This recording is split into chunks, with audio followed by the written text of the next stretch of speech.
নমস্কার বন্ধুরা, সামনেই রাখি। তা শিখে নিই সুতো দিয়ে রাখি। সুতো রিল দিয়ে, সুতো রিল প্রত্যেকের ঘরেই আশা করি সুতো রিল থাকে। তো এবার লাল, হলুদ, নীল যে কোনো কালার চুজ করুন। তা এবার 200টা নিচে এইভাবে 200টা করবেন, 250টা করতে পারেন। 250 যত করবেন তত ঘন রাখি হবে, রাখি সুতোগুলো ঘন হবে। এতে এখানে 200টা কাউন্ট করেছি, 200টা। হ্যাঁ, 200 বার করতে হবে, যেহেতু সুতো তো খুব সরু। এবার 50টা, 60টা, 100টা হয় না, 200টা বার যত করবেন তত ভালো লাগবে আর কি। হ্যাঁ, এবার এবার অনেকেই বেশি মোটা পছন্দ করে না, তো আমি দেখলাম 200টাই ঠিক আছে।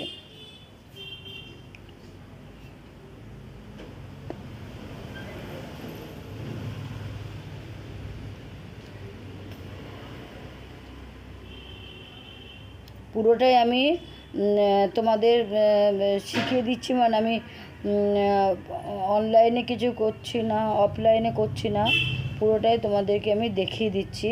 ওই জন্য অফলাইনে আমি করলাম না।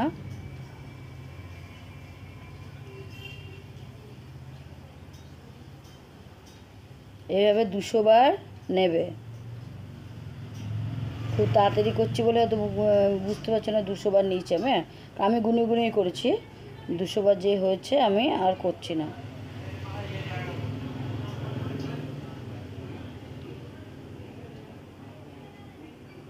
এবার কেটে নেব। এবারে সুতো কেটে নেব। খুব সহজ বলে আমি বারবার এই রাখিটা দেখাচ্ছি। এই রাখিটা তোমরা ইজিলি ঘরে বানাতে পারবে এবং খুব সুন্দর লাগে। শুধু খুবই সুন্দর লাগে। এবার আমি শলমা প্রতিদিন না, তোমরা অনায়াসে মধ্যেখানে শলমা আঠা দিয়ে লাগাতে পারো। তারপরে হাতার যে হাতে যে বাঁধি যে উলটা, তাতেও পুঁথি ঢোকাতে পারো। মুক্ত পুঁথি ঢোকাতে করে ভালো লাগে। আমার পুঁথি ঢোকাতে অতটা ভালো লাগে না, উলের মধ্যেই ক্রাফট করে, তো উলটাই শুধু করে অন্য পুঁথি টুথি দিন। আমি তোমরাও জানো, আমি অনেক ভিডিওতে বলেছি পুঁথি টুথি আমি জানি এগুলো করলে ভালো লাগে, কিন্তু আমার নিজের অতটা পছন্দ হয় না। আমার নিজের ছিমছামি ভালো লাগে। তারপর শুধু সুতুরি করেছি। দেখুন, এবার কাঁচি দিয়ে কাটবো। মধ্যেখানে 3-4টে গিট দিয়ে দেবো, সুতো দিয়ে দিচ্ছি। এরপরে সুতো যেহেতু ইজিলি কাটা যাবে, এভাবে কেটে নেব।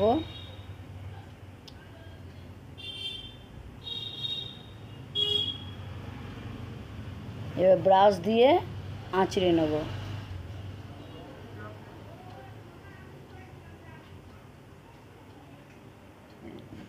ব্রাশ দিয়ে আঁচড়ে আঁচড়ে অটোমেটিক এগুলো দেখুন কী সুন্দর দেখতে লাগবে। দেখুন প্রথমে কেমন লাগছে না, আর লাস্টে সাইডে কেটে নিতে হয় সাইডগুলো।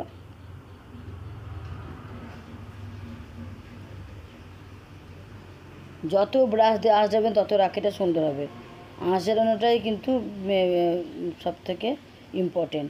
ব্রাশ দিয়ে যত আঁচড়াবেন, মধ্যেখানটা ধরে আঁচড়াতে হয়, নাহলে ফাঁক ফাঁক হয়ে যায়। মধ্যেখানে ধরে একবার আঁচড়ে নিলে আর সুতো আর জমাট বাঁধবে না, ছড়িয়ে যাবে।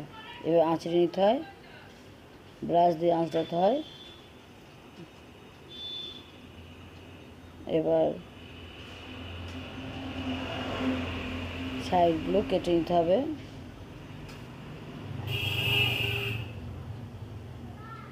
এবার মধ্যেখানটা তোমরা চুমকি বসাতে পারো, চুমকি বসাতে পারো। আঠা দিয়ে চুমকি বসানো যে দেখতে ভালো লাগবে। খুব ইজিলি রাখিটা হচ্ছে। শুধু সুতোর রিলের রাখি প্রত্যেকের ঘরে। আমাদের যে ঘরে থাকবে সে যেসব জিনিস, সেসব দিয়ে আমি হাতের কাজ করতে পছন্দ করি, যে যতটা কিনতে না লাগে বাজার থেকে। যদিও রিলটাও কিনতে লাগছে, রিল তো প্রত্যেকের ঘরেই লাগে। দরকার রিল তো আমাদের লাগে না, আমাদের সবসময় ঘরে রিলটা থাকেই। লাল, নীল, হলুদ সুতো সবসময় থাকে।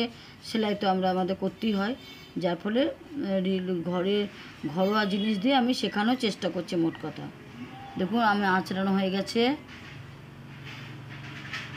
এরপর আমি হাতে বাঁধা দইটা করবো। হাতে বাঁধা দইটা বেশি গিঞ্চি করছি না, সিম্পলের মধ্যে রাখছি। শুধু একটা উল, 4 প্লাই উল তো অল্প একটু কেটে নেব, ওটাই আমি করে দেবো।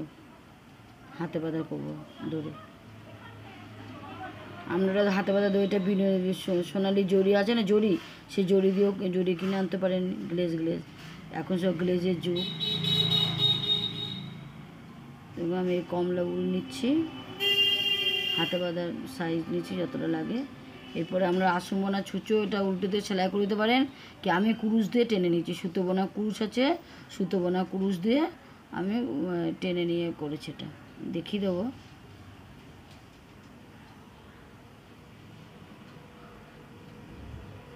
ছুঁচ দিয়েও করতে পারেন সেলাই করে।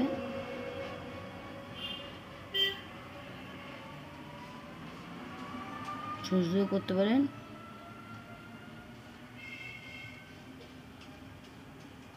আমি এখানে সেলাই করে নিয়ে দেখিয়ে দিলাম, করতে পারেন। আর আমি কুরুশ দিয়ে টেনে নিই এগুলো, এই কুরুশ সুতো বোনা কুরুশ, এটা এইভাবে আমি টেনে নেবো। ওই টানাটা খুবই ইজিলি মুখে উল্টা দিয়ে এদিকে টেনে নেবো। দেখুন হয়ে গেল। আর ওকে আঁচড়ে নেবো, যেহেতু টানতে গেলে একটুখানি উল্টা রাখে, একটু ডিশটা খারাপ হয়ে যায়। এভাবে প্লাস দিয়ে আঁচড়ে নেবো। আঁচড়ানোটাকে মেন, যত আঁচড়াবেন তত সুন্দর লাগে আরও। দেখুন রাখি তৈরি হয়ে গেল। তো এইভাবে রাখি ইজিলি, সুতো রাখিগুলো তো পুরো কেনাই মনে হচ্ছে।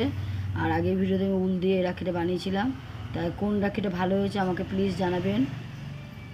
এটা উল আর সুতো মেশানো, কচ্চের সুতো আর উল দিয়ে করেছি, আর এটা রিলের সুতোতে করেছি। কোন রাখিটা ভালো হয়েছে আমাকে অবশ্যই জানাবেন।